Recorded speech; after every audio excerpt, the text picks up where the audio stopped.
आइए बांग्लादेश में देखिए बांग्लादेश को कितना कुछ हमने कर पाया और सामने क्या करेंगे। तो আমি নরেন্দ্র মোদীজিকে দাওয়াত দিচ্ছি বাংলাদেশে আসার জন্য।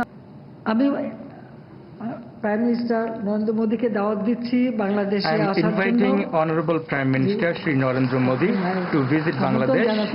आइए बांग्लादेश में देखिए बांग्लादेश को कितना कुछ हमने कर पाया और सामने क्या करेंगे। तो আমি নরেন্দ্র মোদীজিকে দাওয়াত দিচ্ছি বাংলাদেশে আসার জন্য। I would like to take this opportunity to reiterate my invitation to Prime Minister Shri Narendra Modi to visit Bangladesh to further strengthen the friendly relation of our two countries.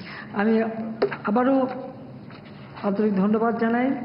I extend my sincere thanks once again that in future our two countries will work together, and when Honorable Prime Minister Shri Narendra Modi will visit to Bangladesh, we will take our relations to further heights.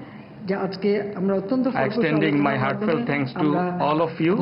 Today we had a wonderful and fruitful discussion, and in future we will be able to change the future of our peoples and make prosperous and development nation. I thank you all. Joy Bangla, Joy Bangabandhu. May Bangladesh live forever. Long live Bangladesh-India friendship. Thank you, madam. With this, we conclude the press statements. Ladies and gentlemen, please be seated as the dignitaries exit the room.